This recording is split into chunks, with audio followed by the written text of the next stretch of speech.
Buongiorno, benvenuti alla TG Sicilia. Le principali notizie.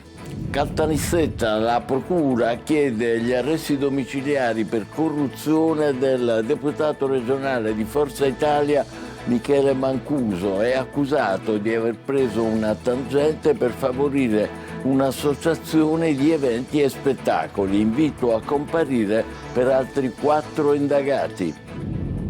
A Trapani, scoperto dai carabinieri un sistema di corruzione e falsi nello IACP che assegna le case popolari.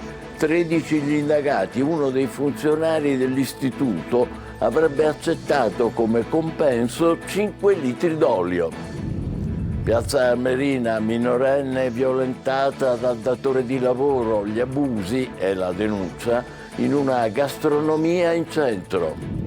Catania, arrestati in 2 per aver rapinato un grossista d'oro residente in Veneto che intendeva mostrare il suo campionario ai clienti. Bottino quasi 200.000 euro.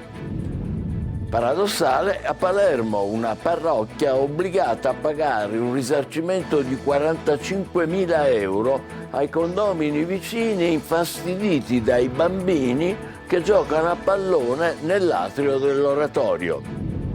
A Vittoria, trattori davanti al mercato ortofrutticolo. Nuova protesta degli agricoltori contro l'accordo tra Unione Europea e paesi sudamericani del Mercosur. 58 anni dopo il terremoto del Belice, Montevago recupera uno dei suoi simboli, la Chiesa Madre, restaurata e restituita alla comunità. Calcio, resta l'emergenza in difesa per il Catania, domenica in trasferta a Monopoli. Con Di Gennaro out sono poche le alternative per Toscano. Sul mercato Mirko Miceli arriverà lunedì come nuovo centrale titolare.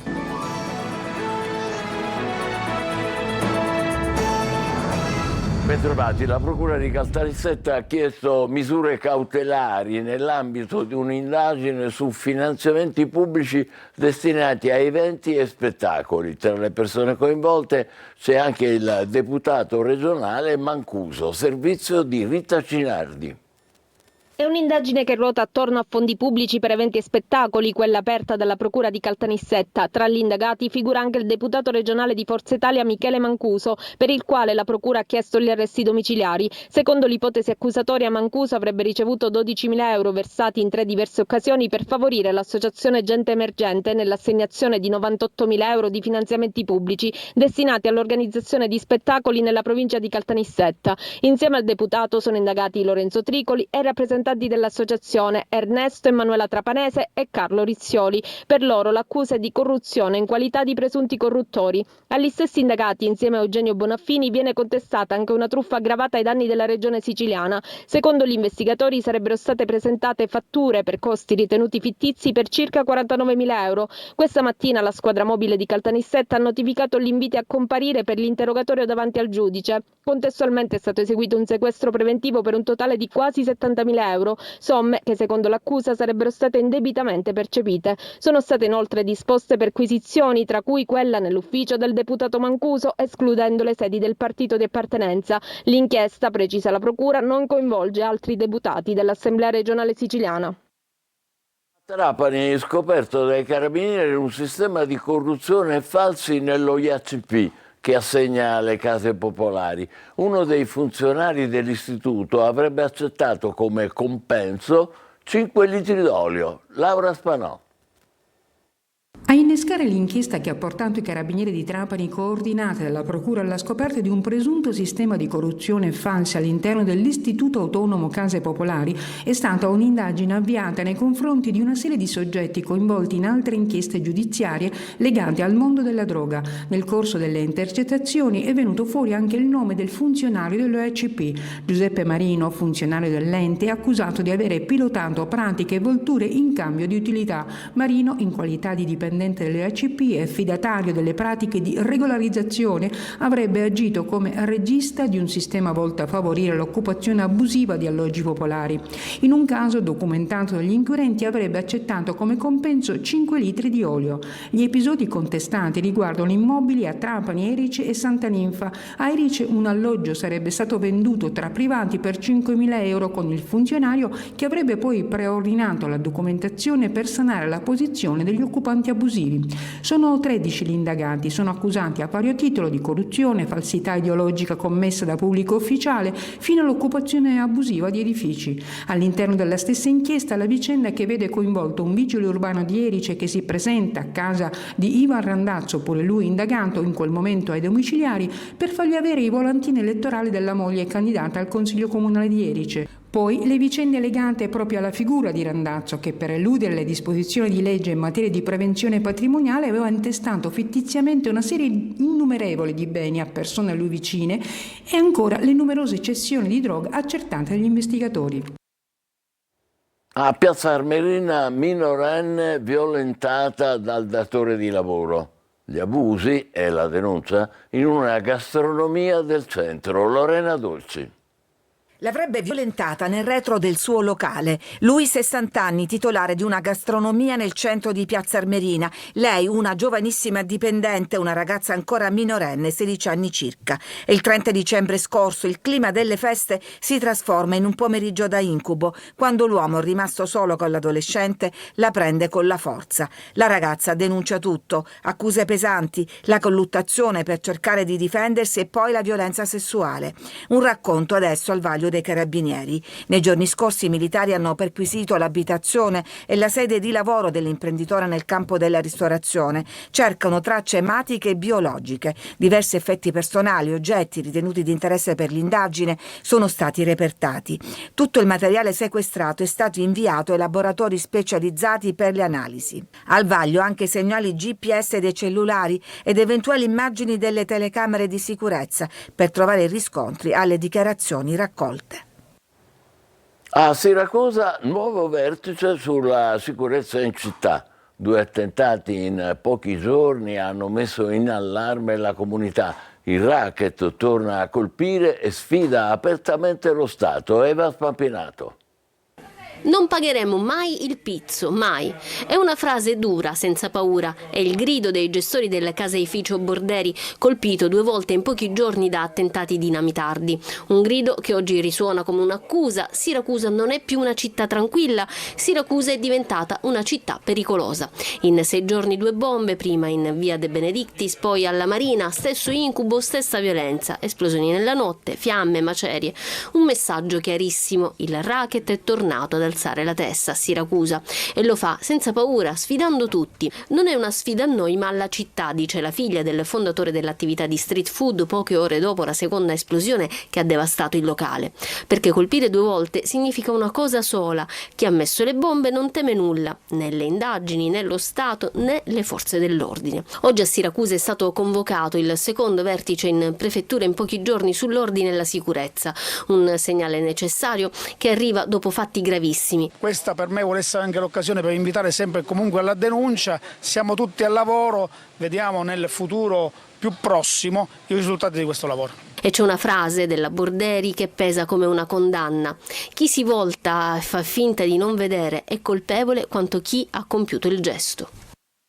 Tania, scippano uno zaino con 197.000 euro di gioielli. Arrestati in 2, vittima un grossista veneto in città per incontrare i clienti. I ladri incastrati dalle telecamere. Ancora Eva Spampinato. 197.000 euro di gioielli, tutti contenuti dentro questo zaino, strappato via con violenza dalle spalle di quest'uomo che attraversava una delle vie più frequentate di Catania, siamo al largo Paesiello, in pieno giorno e davanti ad un traffico intenso. Un colpo rapido, brutale, una rapina shock come scioccante la cifra derubata in un colpo solo. La vittima è un grossista di gioielli arrivato dal Veneto in città per incontrare alcuni clienti abituali e mostrare un prezioso campionario d'oro. Lo zaino, pieno di gioielli, è sulle sue spalle. Sta tornando verso l'auto, a piedi, lo vedete. All'improvviso l'agguato. 2 uomini con il casco integrale prima lo aspettano seduti al bar, poi lo affiancano, lo spingono, cercano di strappargli lo zaino, lui resiste, poi la minaccia, un gesto che fa intendere il peggio, una pistola. L'uomo cede, i rapinatori fuggono con il bottino. Ma non è tutto perduto, le telecamere riprendono la scena, la squadra antirapina della mobile analizza i filmati, ricostruisce i movimenti, risale ai responsabili. In poche ore scattano le manette, 2 uomini arrestati accusati di rapina aggravata in concorso. Ancora a Catania, sparatoria ieri sera in via del Passero. A dare l'allarme un automobilista che ha trovato sul parabrezza e nel sedile della sua macchina un foro causato da un colpo di arma da fuoco. Nelle immediate vicinanze i carabinieri hanno poi trovato 8 bossoli di pistola. Indagano i militari dell'Arma della compagnia di Fontanarossa. Partinico, sarà l'autopsia fissata per oggi sul corpo dell'allevatore assassinato a chiarire quante armi hanno sparato per ucciderlo. Gli investigatori ipotizzano una vera e propria esecuzione. Maglio Viola. Un agguato in piena regola per uccidere un allevatore di 73 anni. È una delle ipotesi che gli investigatori seguono mentre indagano sull'omicidio di Vito Lipuma, assassinato 2 giorni fa a Partinico, poco distante dal noto Borgo Parrini. Sarà l'autopsia prevista per oggi a determinare se per quell'omicidio sia stata utilizzata una sola arma o forse 2 diversi calibri, un fucile e una pistola probabilmente. La domanda è fra i quesiti posti al medico legale e nasce dalla constatazione che i fori di proiettile non sono tutti uguali. Dei 3 colpi che hanno raggiunto il malcapitato, uno infatti ha dimensioni maggiori rispetto agli altri 2. Le ipotesi dunque sono 2: che i killer fossero in 2 e abbiano sparato con 2 armi diverse, o che il terzo colpo possa essere stato invece quello di Grazia, sparato a distanza ravvicinata quando l'allevatore era già a terra. Sul fronte delle indagini gli inquirenti stanno ascoltando i coltivatori della zona. Dalle prime informazioni raccolte, infatti, la vittima aveva avuto importanti liti coi vicini di terreno a causa delle accuse di sconfinamento del bestiame che avrebbe arrecato danni alle coltivazioni della zona. Si tratta soltanto di una delle altre piste seguite. Una terza porta alla mafia dei pascoli, ma non si escludono neanche moventi di natura personale. La Guardia di Finanza di Messina ha sequestrato 1.600.000 euro a un esponente di spicco della mafia dei Nebrodi, di cui si parlava un attimo fa, appartenente alla famiglia dei Tortoriciani. Il provvedimento nasce dall'inchiesta Nebrodi 2 sulle frodi per accaparrarsi dei fondi agricoli europei. Ciliegia, fragolina, parmigiano, condor sono i nomignoli che Messina Denaro assegnava a complici ancora non identificati a 3 anni dal suo arresto a Palermo. Gli investigatori continuano a cercare chi lo ha protetto per 30 anni e le ricchezze che ne hanno finanziato la fuga anche all'estero. Laura Spanò.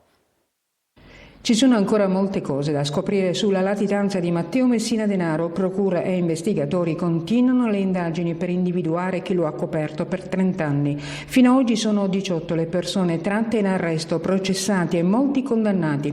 In parte parliamo di interi nuclei familiari come quelli legati alla famiglia dei Bonanno di Campobello di Mazara, città dove il boss, allora latitante, ha vissuto per anni. Su altri si sta indagando. Ross e Sco stanno seguendo le tracce di 15 identità, tante ne aveva il boss, gente nata a Campobello di Mazara, città che per anni è stata il suo buen retiro, ma rimangono ancora da individuare coloro i quali si celavano dietro gli alias rinvenuti scritti nei pizzini. Ciliegia, fragolina, parmigiano, condor sono alcuni dei soprannomi a cui bisogna ancora dare un'identità, ma proseguono anche le indagini alla ricerca delle ricchezze che hanno permesso a Matteo Messina Denaro di mantenersi nella latitanza, un tesoro immenso, indagini che hanno in qualche caso travalicato i confini dell'Italia. Indagini sono state aperte in Svizzera dove pare possa essere nascosto parte di quel tesoro.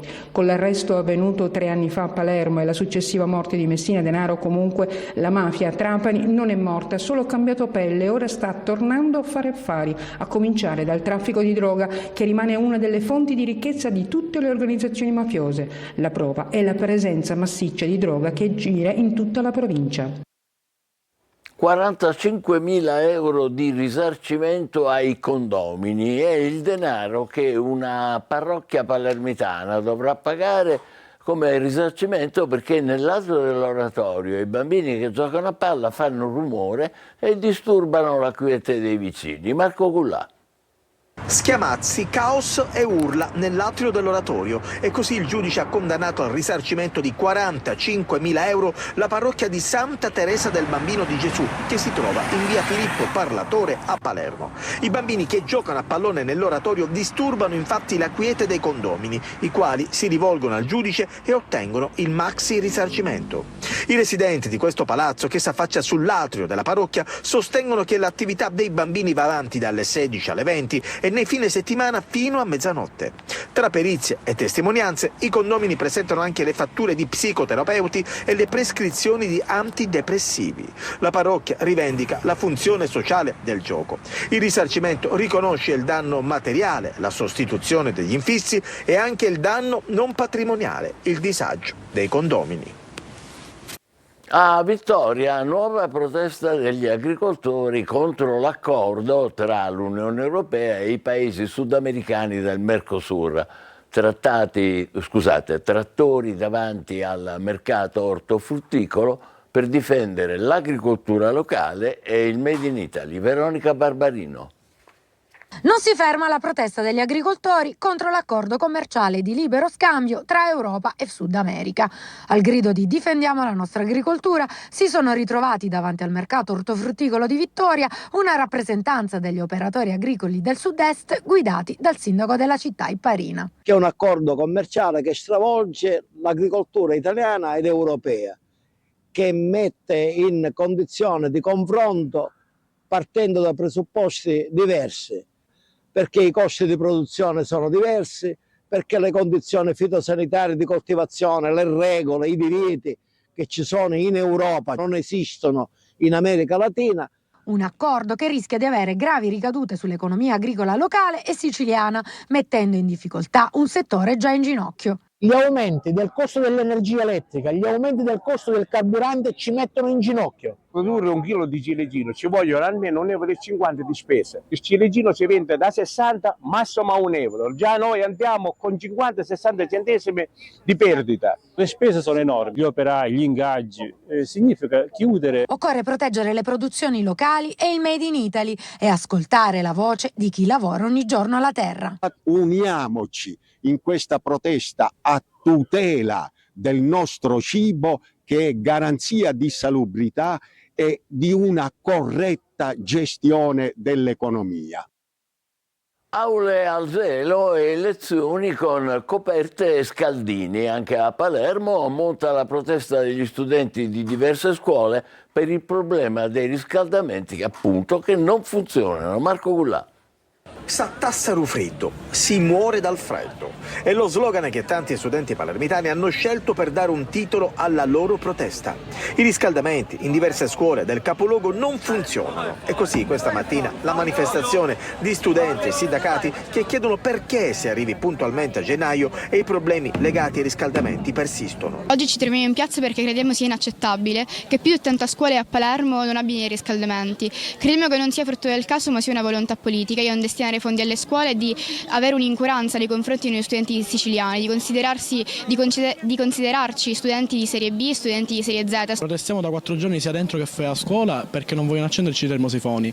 La preside non esce nonostante noi protestiamo e non abbiamo risposto, pretendiamo risposte, questo è quello che cerchiamo, scendiamo in piazza per questo. Scene simili si ripetono in diversi istituti della città, studenti costretti a portare scaldini elettrici, giubbotti e coperte per difendersi dalle basse temperature. A causa di questi guasti, sì, nella sede di passaggio dei Picciotti inevitabilmente anche all'Alessandro Volta questi riscaldamenti non sono accesi e gli studenti sono costretti a seguire le lezioni con dei plaid, delle coperte, con i giubbotti e quant'altro. Oggi siamo qui perché noi già era da venerdì scorso che stiamo protestando perché nella nostra scuola quando siamo tornati alle vacanze, anche se è un problema che si ripete ogni anno, non funzionano i riscaldamenti, i termosifoni sono sempre spenti e c'è sempre la stessa scusa che o c'è un tubo rotto o che non dipende da loro.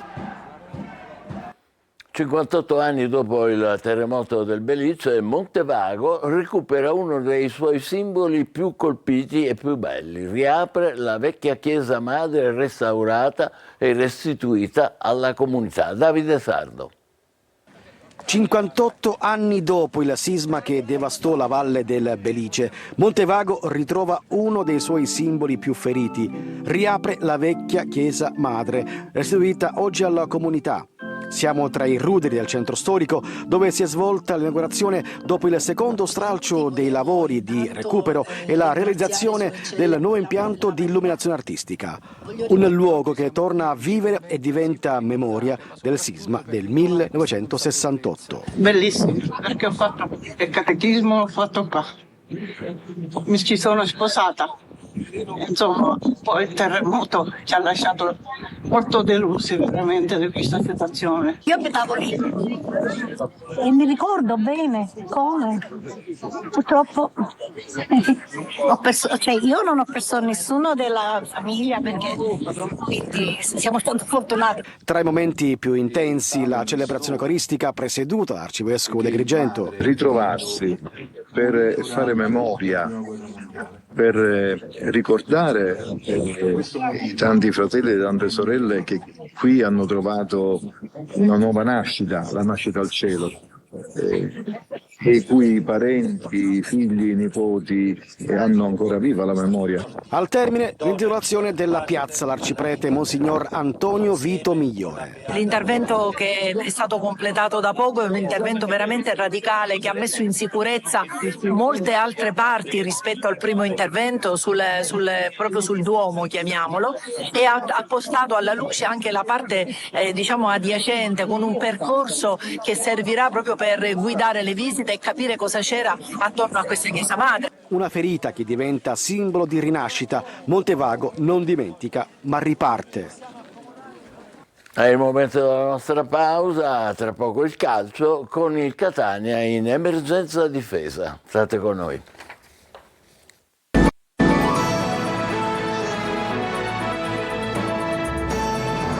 Calcio, l'emergenza difesa caratterizza l'attesa del Catania in vista della trasferta di domenica a Monopoli. Intanto Quaini ha rinnovato, ma sul mercato si attendono un difensore, oltre a Miceli già annunciato, e un centrocampista, Francesco Triolo. L'infortunio di Di Gennaro lascia il Catania in un'emergenza nel reparto difensivo che nemmeno l'arrivo annunciato di Mirko Miceli potrà risolvere. Uomini contati per Mimmo Toscano in vista della partita di domenica sera al Veneziani contro il Monopoli.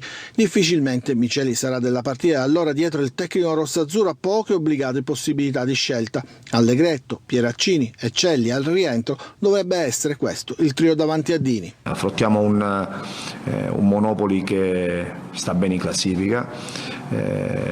La squadra soprattutto nel proprio campo molto ostica e difficile da affrontare, però come dico sempre la cosa più importante è quello che faremo noi e come lo faremo. Difesa sotto la lente, perché lì sarà necessario anche operare un nuovo innesto dal mercato. Miceli, individuato come prima alternativa, a questo punto diventa nel progetto tecnico il nuovo centrale titolare. Arriverà in sede e sarà a disposizione da lunedì, visto che il Monopoli, complice lo scontro diretto di domenica, ha rallentato i tempi del trasferimento. Per completare la difesa si cerca adesso un profilo giovane che serva ad ampliare le opzioni di Toscano. Per la mediana invece si allontana Ghibois, l'Atalanta gioca al rialzo per il giocatore e il Catania l'ha mollato, fiondandosi su Ponzi, esterno sinistro classe 2002 del Modena, con il quale avrebbe già chiuso l'accordo. Intanto ha prolungato Alessandro Quaini, contratto sino al 30 giugno 2027 per il centrocampista, ed è pronto anche un altro rinnovo, quello di Jimenez.